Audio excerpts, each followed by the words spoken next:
pass right through the gaping jaws of Monstro the whale. That's right, everybody, the very same whale that swallowed Geppetto and Pinocchio. Not to worry, though, because my pal Pinocchio was a very clever little boy, and he lit a fire inside of Monstro's belly, and that fire made so much smoke, and that smoke made Monstro sneeze so hard that he blew the back of his tail right off. Bad for him, because now he's only half as scary as he used to be. But good for us, because that gives us our very own special entrance into Storybook Land. Now, just around the bend on the left-hand side is the lair of the big bad wolf. He spends most of his day trying to find a way across this canal to get to the houses of the three little pigs there on your right. There's Viper Pig's house made of straw, Fiddler Pig's house made of sticks, and Practical Pig's house made of bricks. There you go. That's right, folks. And not just any kind of bricks, but 100% wolf-proof bricks. And just over on our left-hand side is the quiet English village home to Alice of Alice in Wonderland. Alice spends much of her time staring at the sky and daydreaming by that old mill. If you follow that pathway, right there by the water's edge, why, that'll take you right to the home of the White Rabbit. Now, it was down that very hole that Alice chased the White Rabbit, and things got curiouser and curiouser. Over on our right-hand side are the formal gardens of London Park. Michael, John, and Wendy Darling, with the help of Peter Pan, Tinker Bell, and a little bit of pixie dust, flew over this very spot on their way to Neverland. Straight ahead, Agrabah, city of mystery and enchantment. High up on the hills, the magnificent Sultan's Palace, and down below the busy marketplace where Aladdin and Princess Jasmine first met and fell in love. Everybody say, aww, aww. Now, these rose-covered arches we're about to pass beneath right now are the very same rose-covered arches that Aladdin and Princess Jasmine took their very first magic carpet ride on their way to a whole new world. And arriving in the station on our left-hand side is the little engine with the big heart, the Casey Jr. Circus Train. Just a reminder, everyone, to keep those hands and arms inside the boat, because it looks like we're about to enter the Cave of Wonders, Wonders, Wonders, Wonders.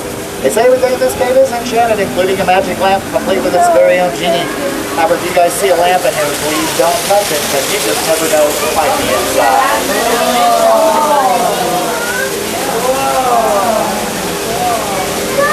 Coming out of the Cave of Wonders on our right-hand side is the enchanted forest cottage filled with Snow White. Beyond it, the jewel mine where her friends, the seven dwarfs, whistle while they work. Now, you might recognize that stately French chateau on our left-hand side is the house where Cinderella grew up with her wicked stepmother and her two evil and jealous stepsisters. About halfway up the hill, there's the pumpkin carriage that took Cinderella home from the ball that magical night. And high up on the hill is the castle where Cinderella and her prince still live happily ever after. Let's do that aw thing. Everybody say aw. Over on our right-hand side are the back streets of Agrabah, where Aladdin and Abu always managed to stay one step ahead of the palace guards. Now over on the left-hand side of our canal is a giant patchwork quilt.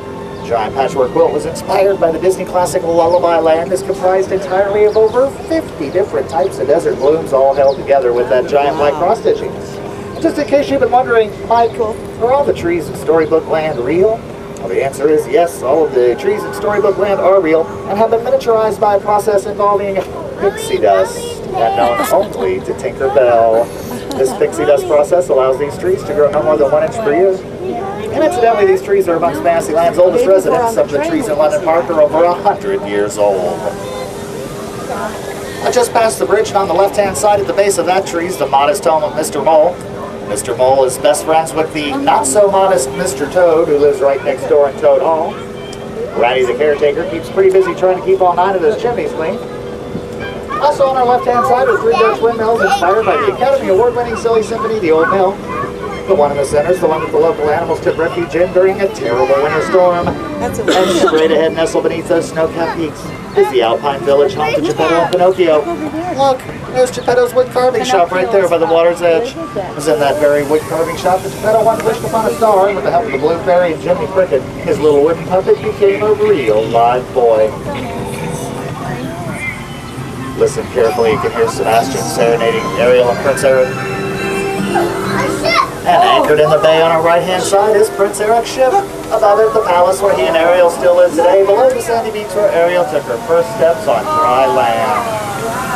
Now, if you take a look through the waterfall on your left-hand side, you might get a glimpse of King Price where Ariel grew up in a French flower and magic today. So just a reminder to begin to approach it out, please use your hands.